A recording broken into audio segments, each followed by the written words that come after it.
আসসালামু আলাইকুম।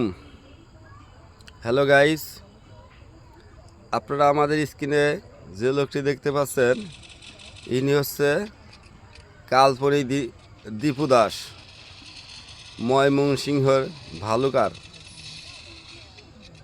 ভাই দীপু দাস, তোমাকে আমরা এই বাংলার মাটিতে আর বাঁচিয়ে রাখতে পারলাম না। তোমাকে পাঠিয়ে দেওয়া হলো না ফেরার দেশে। জানি না সেদিন তুমি কি বলেছিলে, যার কোনো প্রমাণ সত্যতা পাওয়া যায়নি। মনের অজান্তে আমরা হায়নার মতো তোমার উপর ঝাঁপিয়ে পড়ে তোমাকে পুরাইয়া চিরদিনের জন্য বিদায় দিলাম।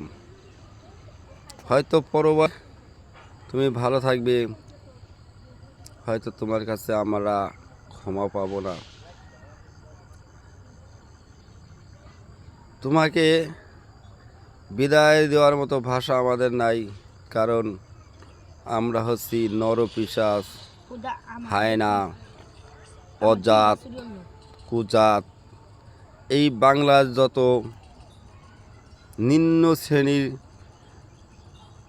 ভাষা আছে, নিম্ন শ্রেণীর ব্যবহার আছে, সবই আমি শিখেছি আমার মা বাবার কাছ থেকে।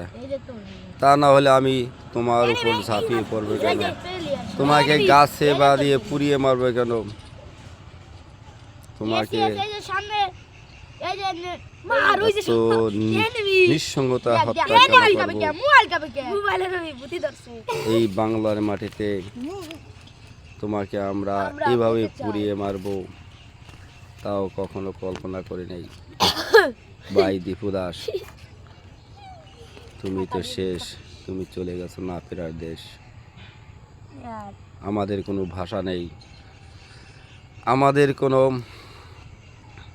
বলার কিচ্ছু নাই। আমরা এতটা জঘন্যমূলক কাজ করেছি। আমরা হচ্ছি পৃথিবীর অজাত, এবং তোমাকে আমরা যত লোক পুড়িয়ে মেরেছি, আমরা সবাই হচ্ছি অজাতের বংশধর। তা না হলে কেন তোমাকে গাছে তুলে পুড়িয়ে মারব? এই বাংলার মাটিতে তোমার কাছে ক্ষমা পাওয়ার যোগ্য আমরা নই। তারপরও ভাই, তুমি আমাদের জন্য অভিশাপ দিও, যেন তোমার অভিশাপে আমরা ওইভাবেই মরতে পারি। তোমার কাছে ক্ষমা চাওয়ার মতো যোগ্য আমরা নই। আমরা যে কাজ করেছি সেই কাজের যোগ্য আমরা নাই। তাই ভাই, পরপারে তুমি ভালো থেকো, আমাদের জন্য দোয়া করো। থ্যাংক ইউ কাল্পনিক দীপু ভাই, থ্যাংক ইউ।